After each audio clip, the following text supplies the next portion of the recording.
Pourquoi il est aussi difficile aujourd'hui d'être en couple et à quel point c'est confrontant d'être en couple, quelle dynamique ça nous renvoie. Il est important de considérer que au départ, le couple, ce n'est pas forcément une intimité.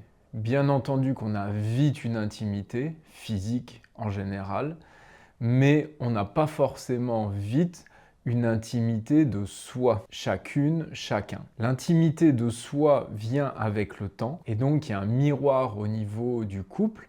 C'est que en général, quand on commence une relation, eh bien, on a envie d'aller vite vers une intimité pour aussi avoir cette union entre autres physique. Et en même temps, quand le couple chemine petit à petit vers sa profonde intimité, qu'elle révèle la profonde intimité de chacun, eh bien ça peut vite devenir un cauchemar et ça peut vite être très sombre. Pourquoi on a encore plus cette dimension-là aujourd'hui? Pourquoi il y a cette dynamique dans le couple? Parce qu'il est important de voir qu'il y a 4 catégories chez les individus en général qui sont des niveaux de profondeur différents, complémentaires. Les niveaux de profondeur, c'est que le premier palier, le plus surface, ça va être la dimension sociale. C'est-à-dire que tout un chacun est différent ou n'est pas forcément différent, mais en tout cas c'est une dimension bien à part entière socialement. Donc au niveau social, eh bien, je vais renvoyer une image, je vais avoir des attitudes qui ne vont pas être les mêmes, par exemple, dans la sphère de l'intimité. Donc les 4 sphères, c'est le social, le professionnel, le personnel et l'intime. Ce qui va se passer, c'est que le couple aujourd'hui est un terreau qui va aller toucher une intimité que l'on rencontre de moins en moins. Pourquoi? Parce qu'avant, il y avait beaucoup la structure famille, on vivait beaucoup en famille, c'est peut-être encore ton cas, mais la famille était très unie, donc on vivait cette intimité au sein de la famille. Maintenant, il y a vraiment une forme d'éclatement au niveau de la famille. Au niveau de la famille, on a tendance avec les années et nos cheminements de société, la famille s'éparpille et on a aussi besoin de notre souveraineté personnelle. Et donc cette souveraineté personnelle, c'est que il arrive souvent maintenant qu'on fasse le choix aussi de s'éloigner peut-être davantage de notre famille, parents, frères, sœurs, peut-être cousins, oncles, tantes, ça dépend après de notre proximité, grands-parents, pour justement vivre d'une certaine manière notre propre vie. En même temps, il y a aussi ce parallèle où au niveau professionnel, eh bien, on reste aussi de moins en moins parfois dans des entreprises. Alors, il y a des personnes qui vont vivre une proximité, notamment avec par exemple l'entrepreneuriat qui se développe, l'entrepreneuriat quand il y a des associés, quand il y a une équipe, forcément, ça va venir aussi toucher une intimité. Mais d'une manière générale, le salariat a de moins en moins d'intimité, va de moins en moins vers une forme d'intimité, parce qu'on va beaucoup changer de carrière, de domaine, d'entreprise. Donc, il y a moins de proximité avec les autres. Donc, on a ce processus de plus en plus un peu individualisé où on s'extrait de plus en plus. Mais dans ces catégories, eh bien, on a aussi donc notre sphère personnelle et la sphère intime. Mais comme pour beaucoup de personnes, le couple reste justement avec le besoin d'être en lien et aussi en lien intime. Avec nos besoins d'être en lien, eh bien, on a cette envie et cette volonté d'une certaine manière d'être avec quelqu'un et de fonder aussi souvent une famille. Il y a bien sûr des personnes qui ne vont pas vers cette recherche et cette quête, mais il y a quand même toujours beaucoup de personnes qui souhaitent vivre cette intimité aussi avec les besoins physiologiques. Cette réalité fait que le couple devient presque à notre époque le seul et l'unique terreau de l'intimité.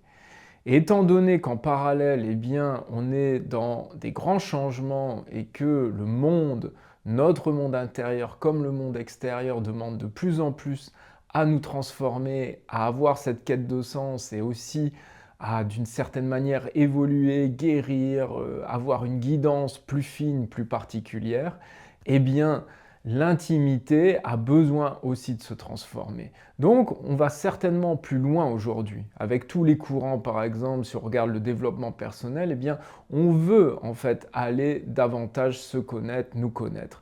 Donc, le couple devient presque l'unique terreau de l'intimité. Et donc, si je reprends les 4 dimensions, eh bien, il y a la sphère sociale et donc, au départ, le couple s'unit selon un petit peu ce code social, parce que quand on rencontre la personne en général avec qui on a envie d'être, eh bien, on met aussi d'une certaine manière nos zones d'ombre bien au fond de nous, et même des zones certainement non conscientes qu'on ne va pas forcément révéler, parce que on va être un petit peu les princes et les princesses pour pouvoir se séduire.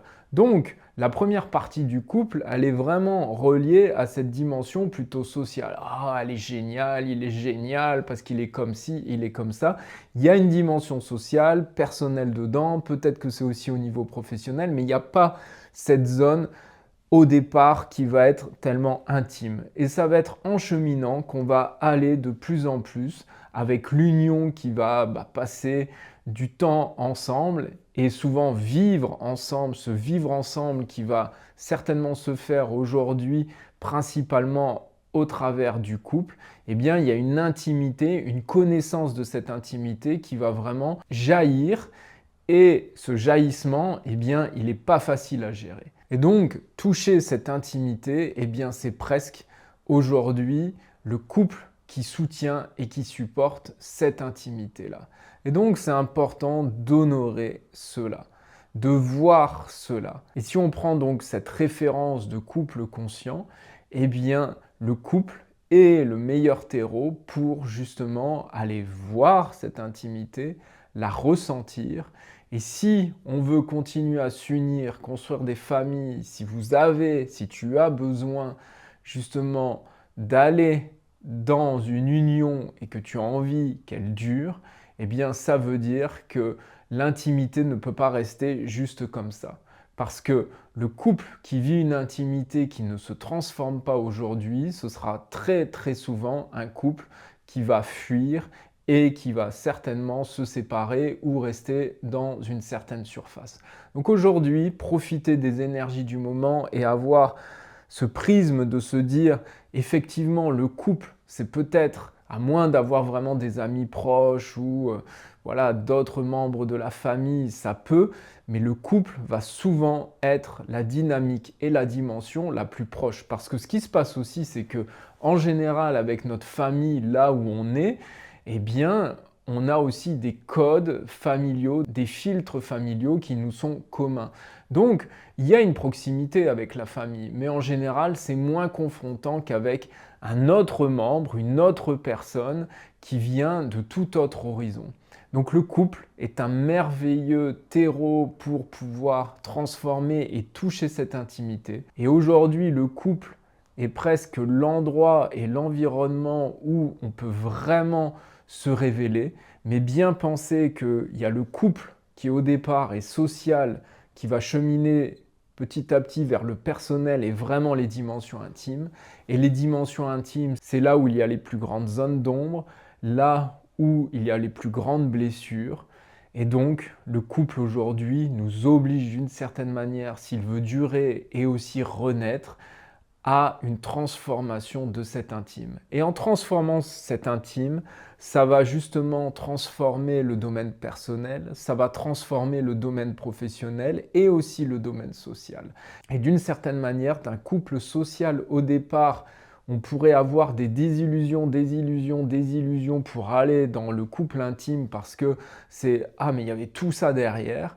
Mais on peut facilement après aller faire le cheminement inverse parce que là où on va toucher grâce à cette intimité, eh bien de la transformation, du partage et de la complémentarité grâce au couple, eh bien il y a quelque chose qui va renaître. Et cette renaissance va justement eh bien, se diffuser dans les différents domaines, donc personnel, professionnel et aussi social. Maintenant, il ne s'agit pas forcément de vivre le couple tout le temps à 200% sur la sphère intime, il faut aussi que ça puisse respirer, il faut aussi avoir des temps d'échange un peu plus surface, des temps d'échange un peu plus légers aussi, retourner à des notions aussi loisirs par moment. Conscientisez que votre couple aujourd'hui, si vous avez des difficultés, eh bien, il révèle une intimité. Et vous avez fait ce choix d'une certaine manière. Et si vous vous sentez unis en couple, eh bien, révélez votre intimité, ne perdez pas trop de temps, essayez d'accueillir cette intimité et de la transformer pour vraiment faire rejaillir aussi un couple davantage intime, mais peut-être plus surface, qui viendra aussi épauler ce couple intime, profondeur, où des fois, eh bien, c'est des zones difficiles. Mais s'il y a une responsabilité de part et d'autre, des deux partenaires, eh bien, ça peut vraiment être un socle très favorable pour évoluer. Et de toute façon, aujourd'hui, je crois qu'on ne peut plus ne plus évoluer, trouver son chemin. C'est la seule voie de l'épanouissement. L'alignement est plus qu'aujourd'hui important, nécessaire et essentiel. Honorez votre couple parce que c'est un accélérateur pour deux individus à part entière et aussi pour un couple qui peut s'unir et se souder. Merci de votre écoute, à bientôt.